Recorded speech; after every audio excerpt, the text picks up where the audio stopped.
ये क्रोशे की लेस को मैं सिल्क थ्रेड से बना रही हूँ। ये रेगुलर सिल्क थ्रेड है। थ्रेड को सबसे पहले अटैच करेंगे फैब्रिक की एज पे। इसके बाद चेन 1, सिंगल क्रोशे बनाएंगे थोड़े से डिस्टेंस पे।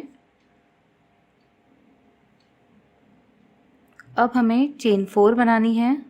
1 2 3 4। चेन 4 बना के भी इसे अटैच कर देंगे सिंगल क्रोशे बनाकर।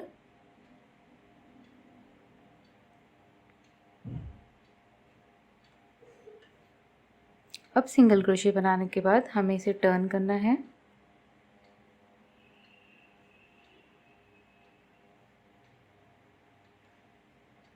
अब चेन 1 बनाएंगे।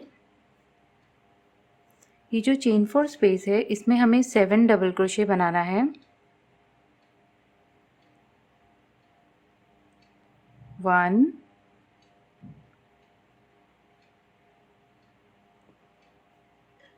2 3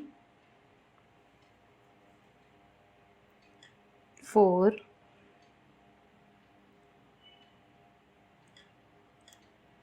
5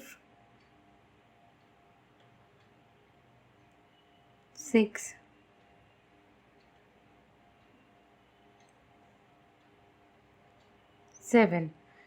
7 डबल क्रोशे बनाने के बाद इसे अटैच कर देंगे। ये जो चेन 1 स्पेस हमने बनाई थी, चेन 1 स्पेस में जाकर एक सिंगल क्रोशे बनाकर हम इसे अटैच कर देंगे। अब टर्न करेंगे अपने वर्क को। अब ये सारे डबल क्रोशे के टॉप पर हमें चेन 3 पिकॉट बनाना है। 1 2 3। फर्स्ट डबल क्रोशे में गए और एक सिंगल क्रोशे बनाए। 1 2 3। नेक्स्ट डबल क्रोशे में गए, सिंगल क्रोशे बना दिए।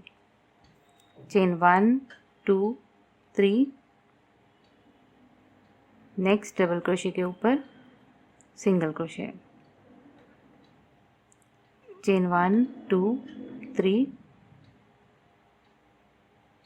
Single crochet. तो इस तरह से सारे डबल क्रोशे के ऊपर रिपीट करेंगे।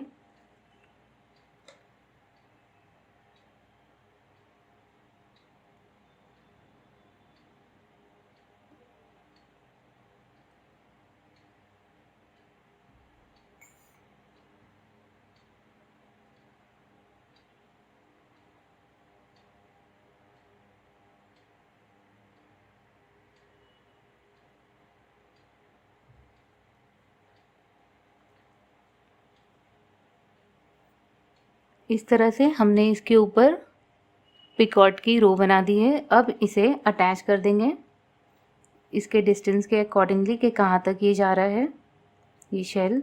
तो यहाँ पर मैंने थोड़े से गैप पर जाकर एक सिंगल क्रोशे बनाकर इसे अटैच कर दिया है। इसके बाद लूप को पुल करना है और एक पर्ल स्लिप कर रही हूँ मैं। अगर आप विदाउट पर्ल बना रहे हैं तो पर्ल के बगैर आप एक सिंगल क्रोशे बना सकते हैं simply.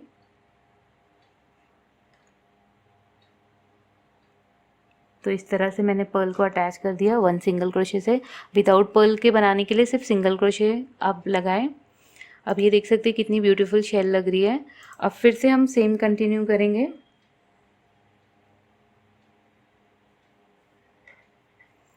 Chain 1, single crochet fabric में जाकर सेम अब मैं रिपीट कर रही हूँ जो मैंने स्टार्टिंग पॉइंट पे रिपीट किया था, ये बनाया था। तो ये सब सेम रिपीट होगा।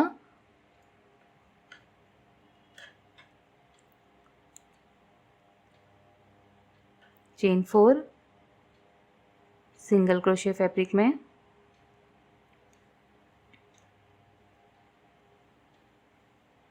Chain 1, turn, 7 double crochet chain 4 space में,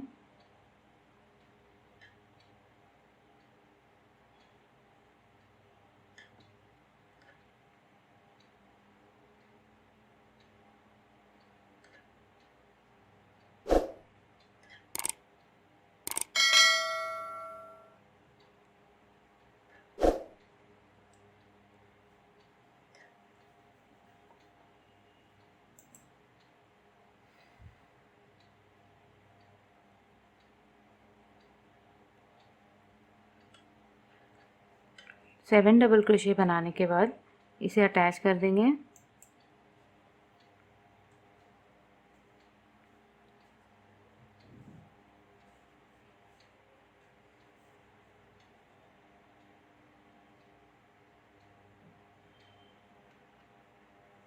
सिंगल क्रोशे बनाकर चेन 1 स्पेस में अटैच कर देंगे।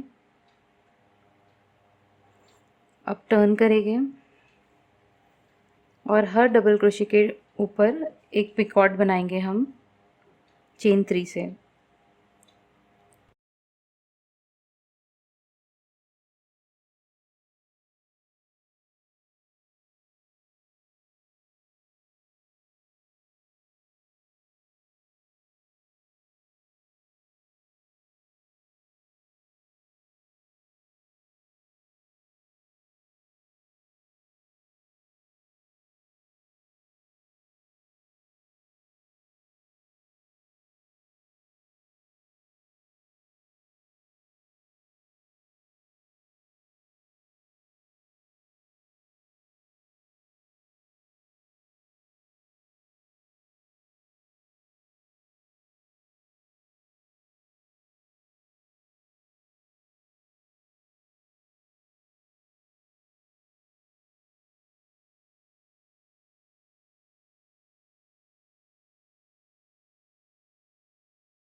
इस तरह से सेम रिपीट करके ये ब्यूटीफुल लेस को कंप्लीट करें।